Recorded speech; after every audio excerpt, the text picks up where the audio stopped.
Hey YouTube, how's it going? This is Nas here for the 5th episode of Duelist Almanac, and we're talking about the extra deck today. So I've decided to showcase that synchro variant build that I had shown previously. A lot of mills with Raiko and Card Trooper.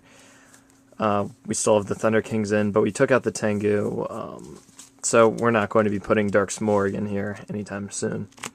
So, the extra deck. The extra deck, it's a huge part of games nowadays. Back during Legend of Blue Eyes and those early sets, you only had it if you were using fusion monsters, but you weren't really going to use fusions back then, were you? They weren't very competitive whatsoever. Then, I don't even think Rituals used... Yeah, Rituals don't use the extra deck either. So it was mainly fusions. In fact, it was all fusions.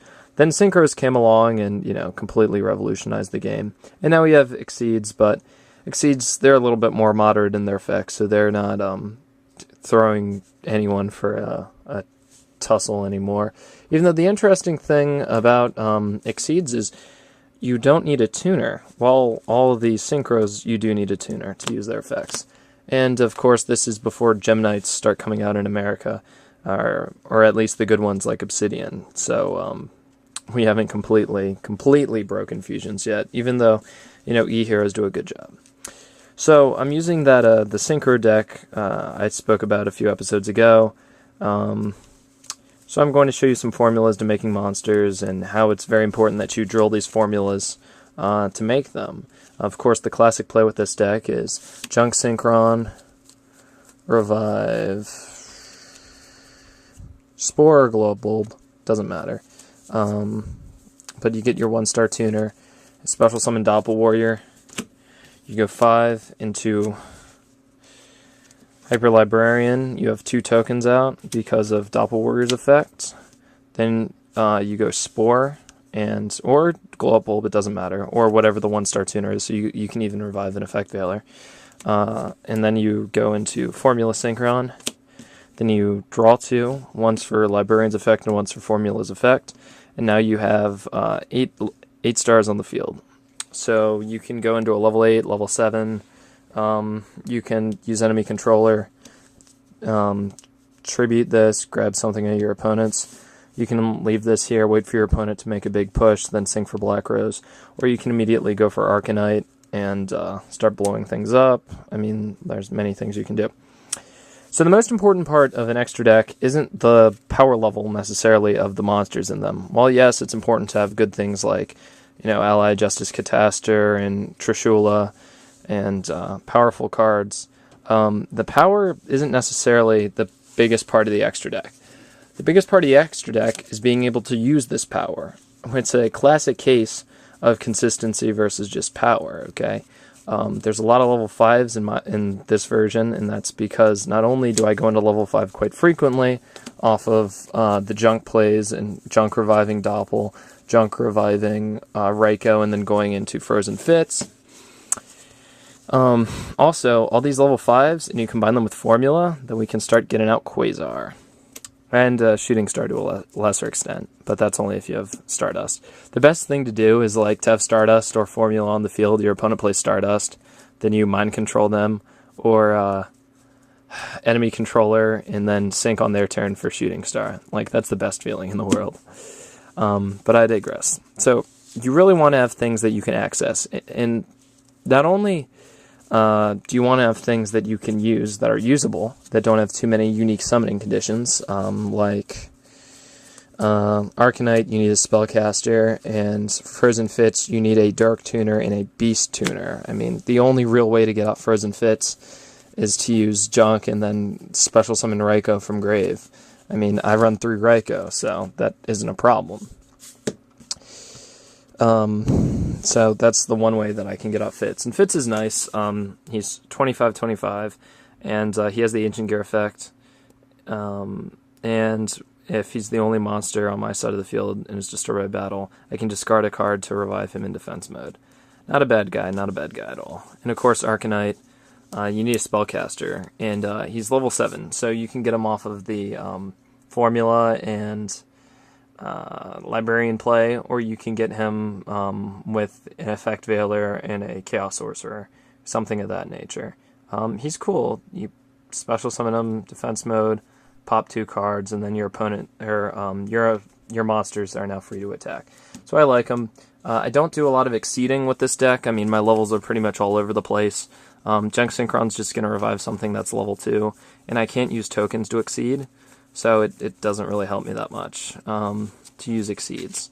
In the deck I showed you last episode, the one that uses Tengu and uses GK Spies, I definitely use exceeds for there. So some other common, I guess, things with the extra deck. First off, if at any time you're using a level 1 tuner in your deck and have the ability to make tokens, you definitely want to put in Formula almost immediately. Armory Arm, you should put in pretty much all the time. He's a great way, he's the only level 4, and he's a great way to build off into other big synchros. Librarian's pretty much a must. I mean, the 5s you run in any kind of vanilla deck now that uses tuners are Librarian and Catastor. These are the 2 you always use. I mean, Junk Warrior and Fitz, they're mainly for the Junk Doppel builds, or the Quick Draw builds. Brionac is pretty much the only level 6 you'll ever see. Brionac and maybe Gaia, because Gaia is big, he's 26, so he can, or I'm speaking of course of Gaia Knight, the Force of the Earth. He's 26, so he can get over pretty much any level 6, even level 7, because the level 7s, they usually top out around 24 or 25, in the case of Blackwing Armor Master. So he's big enough to just smash people, basically. Unfortunately, he's not big enough to stop Grapha, so that's why I don't use him. Black Rose, if you're running no level 7s, this is the one you run. Ancient Fairy is not nearly as good as it used to be. Not too many people are using, or at least in my meta, using Gravekeepers. And plus, most of my stuff revives itself from the graveyard, with the exception of the Junk Synchron effects. So you wouldn't need Ancient Fairy. Plus, I mean, Ancient Fairy, it'll let you blow up Gates of the Underworld, but aside from that, it's just a wall. Like, there's not too much you can do. Well, Black Rose, you know, not only can you use the Nuke the Field effect, but you can also combine its effect with the removal of a plant like Spore or Glow Up Bulb, something you've already used, force your opponent's monsters into attack position and reduce them till 0. The problem is the monster, it has to be in attack position for you to, or defense position, for you to force it into attack and set it at 0. Also, your opponent's flip effects still trigger, so it may not be worth the cost of just removing a plant or something. Definitely very useful, especially if your opponent's just setting stuff just because they're scared. A cool combo is Black Rose and Armory Arm, so that way you always deal a lot of damage. Alright, now we're looking at level 8. The 2 level 8s you're going to use, if you can afford them, Stardust and Scrap Dragon. Best level 8s out there. Stardust is all about defense and negating your opponent's stuff. Scrap Dragon's all about destroying your opponent's stuff. Another cool thing is I can use its main effect, the select 2 and pop both, because I'm running double call.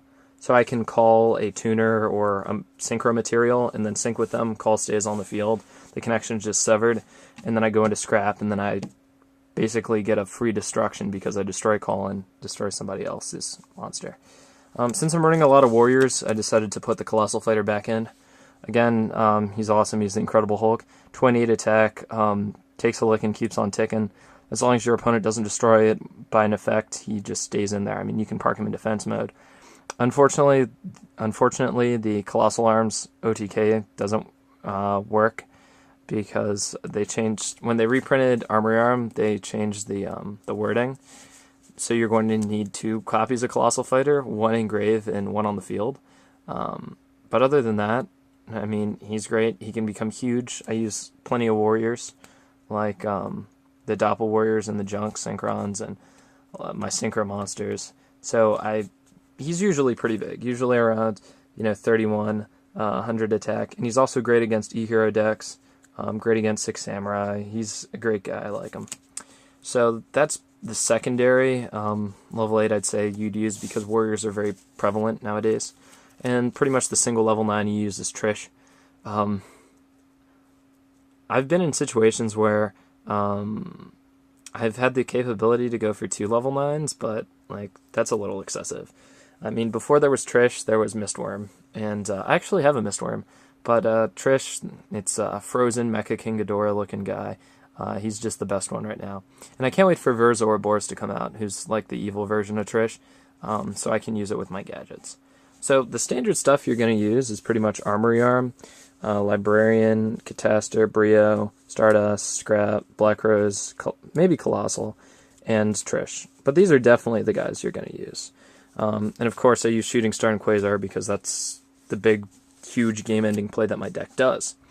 Another thing, it's important to load your deck with monsters that you can still sync with. You know, all my monsters are pretty much fairly low level aside from my Chaos guys. And even those, they're all 6 and 7, so I can still sync off of them if necessary. And the plant deck itself, I mean, there's good reason that everything got hit to 1, because they're just so powerful and so versatile. So that's pretty much it. So basically, I mean, use what works for you. If you're maining Cyber Dragons, definitely main in your extra Chimera Tech Fortress. I mean, you can get some plays that come out of nowhere, and I'm sure your opponent's going to side that in immediately. It's a great card to have. So treat the extra deck as an extension to your main deck, and the other, just work consistency over power, really. I mean, a lot of these guys, they're fairly easy to summon, and they're also hugely powerful. That's something that Konami's not been doing with the Exceeds. The Exceeds have pretty good effects, but they're not nearly as game-breaking as, like, I Trish you, neg my opponent 3. I mean, there's this crazy thing that you can do that's like, if I still had Dragonfly, TG Reciproco Dragonfly, it's like, you go Librarian, then you go Formula through the means that I've talked about, and you still have a token.